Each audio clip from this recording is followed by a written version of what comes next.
ಎಷ್ಟು ದಿನ, ಒಂದು 4 ದಿನ ಇರಲ್ಲ. ಹಂಗೆ ನಾನು ಏನು ಕೇಳಿದ್ರು ನಾನು ಕೂತಿದ್ದ ಜಾಗಕ್ಕೆ ಎಲ್ಲ ಬರುತ್ತೆ. ಅದು ಅನ್ನಕ್ಕೆ ತುಪ್ಪ ಹಾಕೊಂಡು ತಿಂದರೆ ಮಸ್ತ್ ಮಸ್ತ್ ಮಸ್ತ್. ಅಮ್ಮನ ಮನೆಗೆ ಬಂದರೆ ಬೆನಿಫಿಟ್ ಏನು? ತುಪ್ಪ ಬಂದು ಹಾಲಲ್ಲಿ ತಾಯಿ ದರ್ಶನ ಫಸ್ಟ್ ಆಗಿ ನೋಡಿ ಎಷ್ಟು ಚಂದ ಇದ್ದಾರೆ ತಾಯಿ. ಹಾಯ್ ಹಲೋ ನಮಸ್ತೆ, ಯೋಗಿತಾ ಬ್ಲಾಗ್ಸ್ಗೆ ಸ್ವಾಗತ. ಎಲ್ಲರೂ ಹೇಗಿದ್ದೀರಾ? ನೀವೆಲ್ಲರೂ ಚೆನ್ನಾಗಿದ್ದೀರಾ ಅಂತ ನಾನು ಅಂದ್ಕೊಂಡಿದ್ದೀನಿ, ಮತ್ತು ನಾನು ಚೆನ್ನಾಗಿದ್ದೀನಿ. ಈಗ ಅಮ್ಮನ ಮನೆಗೆ ಹೊರಡ್ತಾ ಇದ್ದೀನಿ, ಒಂದು 3-4 ದಿನ ರೆಸ್ಟ್ ಮಾಡುವ ಅಂತ. ಅಂತೂ ಇಂತೂ ಬಂದು ಬಿಡದಿಯಲ್ಲಿ ಕೂತಿದ್ದೀನಿ, ಬಿಡದಿ ಬಸ್ ಸ್ಟಾಪಲ್ಲಿ ಕೂತಿದ್ದೀನಿ. ಬಸ್ಗೋಸ್ಕರ ವೇಟಿಂಗು. ನೋಡೋಣ, ತಮ್ಮ ಬರ್ತೀನಿ ಅಂತ ಅಂದ. ಅಕಸ್ಮಾತ್ ಏನಾದರೂ ಈಗ ಬಸ್ ಬಂದ್ಬಿಡ್ತು ಅಂದರೆ ಬಸ್ ಹತ್ಬಿಡ್ತೀನಿ, ಇಲ್ಲ ಅಂದರೆ ತಮ್ಮನ ಜೊತೆ. ಖುಷಿಯಲ್ಲಿ ವೀಡಿಯೋ ಮಾಡ್ಕೊಳ್ಳೋದೇ ಮರ್ತೋಯ್ತು. ಇನ್ನೇನು ಮನೆ ಹತ್ರ ಕರ್ಕೊಂಬಂದುಬಿಡ್ತಾ ಇದ್ದಾನೆ ನೋಡಿ. ಬಂದಾಯ್ತಪ್ಪ, ಸುಸ್ತಾಯ್ತಪ್ಪ. ಸ್ಪ್ರೈಟ್ ತರಿಸ್ಕೊಂಡೆ, ಬಾದಾಮ್ ಮಿಲ್ಕ್ ತರಿಸ್ಕೊಂಡೆ. ಬೆಳಿಗ್ಗೆ 10:30ಗೆ ಮನೆ ಬಿಟ್ಟವಳು. ಈಗ ಟೈಮ್ ಎಷ್ಟು ಪ್ರವೀಣ? 12:30ಗೆ ಬಂದು ಸೇರಿದ್ದೀನಿ. ಟಿಫನು ತಿಂದಿಲ್ಲ ನಾನು, ಹಂಗೆ ಬಂದ್ಬಿಟ್ಟೆ. ಬಿಸ್ಕೆಟ್ ಒಂದು ತಿನ್ಕೊಂಡು ಇವತ್ತು ಕಾಫಿ ಬಿಸ್ಕೆಟ್ ತಿಂದೆ. ಹಂಗೆ ಈಗ ಮನೆಗೆ ಬಂದು ಸೇರಿದೆ. ಅಮ್ಮ ಚಪಾತಿ ಮತ್ತು ತುಪ್ಪ. ಸಾಕು ಸಾಕು ಸಾಕು ಸಾಕು ತುಪ್ಪ. ಅಮ್ಮ ಸಾಕಮ್ಮ, ಅಮ್ಮ ಸಾಕಮ್ಮ, ಅಮ್ಮ ಸಾಕಮ್ಮ, ಕಮ್ಮನುತ್ತೆ ಅಂತ. ಇದು ತುಪ್ಪ ಬಂದು ಹಾಲಲ್ಲಿ ಕೆನೆ ಬರುತ್ತಲ್ವಾ, ಆ ಕೆನೆನ ಎತ್ತಿಕ್ಕಿ ಮಜ್ಜಿಗೆ ಮಾಡಿ ಕಡ್ದು ಬೆಣ್ಣೆ ಮಾಡಿ ತುಪ್ಪನ ಕಾಯಿಸಿರೋದು. ಹೆಂಗಿದೆ ಸ್ಮೆಲ್ಲು ಅಂದರೆ ಈ ಚಾಕ್ಲೇಟ್ ಸ್ಮೆಲ್ ಥರ ಇದೆ, ಅಷ್ಟು ಘಮ ಘಮ ಘಮ ಘಮ ಅಂತ ಇದೆ. ತುಪ್ಪ ಹಾಕ್ತೀನಿ ಅಂದ್ಬಿಟ್ಟು ಎಷ್ಟೆಲ್ಲ ಹಾಕಿದ್ದಾರೆ. ತುಪ್ಪ ಅಂತೂ ಮಸ್ತು ಮಸ್ತು ಮಸ್ತು ಮಸ್ತು. ಯಾಕೋ ಕ್ಲಾರಿಟಿ ಇಲ್ಲ ಅಂದಾಗ ಹಿಂಗೆ ಒರೆಸ್ಬೇಕು ಕ್ಯಾಮ್ರಾನ. ಇಲ್ಲ, ನೀನು ನಡೆಯಲ್ಲ. ಈ ರೀತಿ ಕ್ಲಾರಿಟಿ ಬರುತ್ತೆ.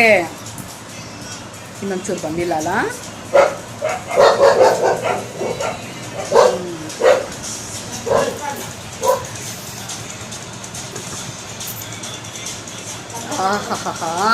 ಚಾಕ್ಲೇಟ್ ಇದ್ದಂಗಿದೆ ಅಮ್ಮ. ಸೂಪರಮ್ಮ. ಬಿಸಿ ಬಿಸಿ ಅನ್ನಕ್ಕೆ ತುಪ್ಪ ಹಾಕೊಂಡು ತಿಂದರೆ ಮಸ್ತ್ ಮಸ್ತ್ ಮಸ್ತಾಗಿರುತ್ತೆ ತುಪ್ಪ, ಅಷ್ಟು ಚೆನ್ನಾಗಿದೆ.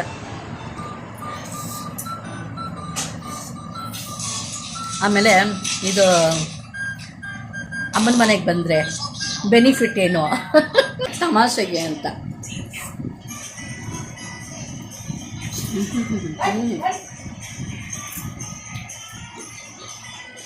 ತುಪ್ಪ ಮಾತ್ರ ಅಷ್ಟು ಹಾಕಿದ್ದಾರೆ ನೋಡಿ, ಸೂಪರಾಗಿದೆ, ಮಸ್ತ್.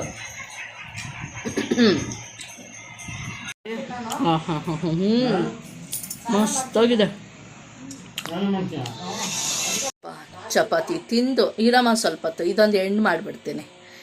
ಚಪಾತಿ ತಿಂದು ಸ್ವಲ್ಪ ಉರುಳ್ಕೊಂಡು ಸಮಾಧಾನ ಮಾಡಿಕೊಂಡು 1 hour ಆದಮೇಲೆ ಇದೊಂದು ಬ್ಲಾಗ್ ಮುಗಿಸ್ಬಿಡೋಣ ಅಂದ್ಬಿಟ್ಟು ಎದ್ದು ಕುತ್ಕೊಂಡೆ. ಬಿಗ್ ಬಾಸ್ ನೋಡ್ತಾ ಇದ್ದೀನಿ. ಇವತ್ತು ಕಿಚ್ಚ ಸುದೀಪ್ ಸರ್ ಬರ್ತಾರೆ. ಅವರು ತರಾಟೆಗೆ ತಗೊಳ್ಳೋದು ಹೆಂಗೆ, ಈ ಫಸ್ಟು ಈ ಫುಲ್ ಎಪಿಸೋಡ್ ನೋಡಿದ್ರೆ ತಾನೇ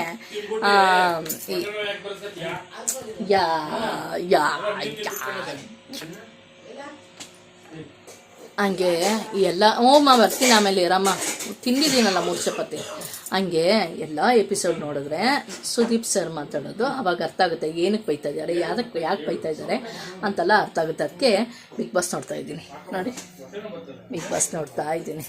ಆಮೇಲೆ ಹೇಳಿದ್ನಲ್ಲ ಅಮ್ಮನ ಮನೆಗೆ ಬರೋದು ಬೆನಿಫಿಟ್ ಅಂತ. ಅಮ್ಮನ ಮನೆಗೆ ಹೆಣ್ಮಕ್ಳು ತವ್ರ ಮನೆಗೆ ಬರ್ತೀವಿ ಅಂತಂದರೆ ಏನೋ ಒಂಥರ ಖುಷಿ. ಏನು ಖುಷಿ ಅಂದರೆ ನಮಗೇನು ಕೆಲಸ ಇರಲ್ಲ, ಆರಾಮಾಗಿರ್ತೀವಿ. ಎಲ್ಲ ಕೂತಿದ್ದ ನೋಡು, ಈಗ ನಾನು ಕೂತಿದ್ದಕ್ಕೆ ನೀರು ಬೇಕು ಅಂದರೆ ನೀರು ತಂದು ಕೊಡ್ತಾರೆ.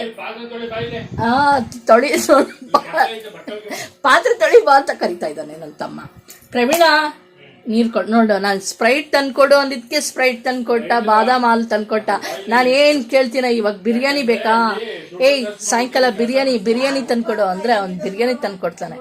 ಹಂಗೆ ನಾನು ಏನು ಕೇಳಿದ್ರು ನಾನು ಕುತ್ತಿ ಜಾಗಕ್ಕೆ ಎಲ್ಲ ಬರುತ್ತೆ. ಅದು ನನ್ನೊಬ್ಳೆ ಅಂತಲ್ಲ, ಎಲ್ಲ ಹೆಣ್ಮಕ್ಳಿಗೂ ಹಾಗೇನೆ ಅಲ್ವಾ, ಎಲ್ಲರೂ ಮನೇಲೂ ಅದೇನೆ. ಹೆಣ್ಮಕ್ಳಿಗೆ ಅಪ್ಪನ ಮನೆಗೆ ಬಂದರೆ ಫ್ರೀಯಾಗಿರುತ್ತೆ.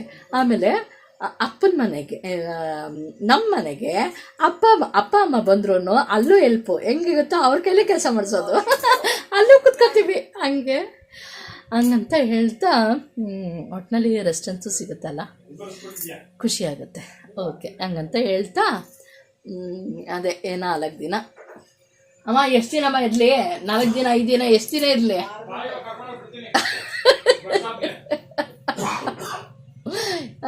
ಎಷ್ಟು ದಿನ? ಒಂದು 4 ದಿನ ಇರಲ್ಲ ನೋಡಿ, ಪರ್ಮನೆಂಟ್ ಆಗಿರ. ಹ್ಞೂ ಅಷ್ಟೇ, ಅಲ್ಲಿ ಪಾಡು ಮುಗ್ದೋಯ್ತು ನನ್ನ ಕತೆ. ಹಂಗೆ ರೆಸ್ಟ್ ಆಗಿರ್ತೀನಪ್ಪ. ಇನ್ನು 4 ದಿನ ಆರಾಮಾಗಿ ನಿದ್ರೆ ಮಾಡ್ಕೊಂಡು, ಊಟ ತಿನ್ಕೊಂಡು, ಟಿ ವಿ ನೋಡ್ಕೊಂಡು, ಆಚೆ ವಾಕ್ ಮಾಡ್ಕೊಂಡು, ಫುಲ್ ಎಂಜಾಯ್ ಮಾಡ್ಕೊಂಡು ಖುಷಿಯಾಗಿ ಆರಾಮಾಗಿರ್ತೀನಿ. ಓಕೆನಾ? ಥ್ಯಾಂಕ್ ಯು ಸೋ ಮಚ್ ಇಲ್ಲಿವರೆಗೂ ಈ ವಿಡಿಯೋ ನೋಡಿದ್ದಕ್ಕೆ. ವಿಡಿಯೋ ನಿಮಗೆ ಇಷ್ಟ ಅದರಲ್ಲಿ ಏನು ಮಾಡಬೇಕು? ಲೈಕ್ ಮಾಡಬೇಕು, ಕಮೆಂಟ್ ಮಾಡಬೇಕು, ಶೇರ್ ಮಾಡಬೇಕು, ಹಾಗೆ ಸಬ್ಸ್ಕ್ರೈಬ್ ಕೂಡ ಮಾಡಬೇಕು. Okay, thank you so much. ಖುಷಿಯಾಗಿದ್ದೀನಿ.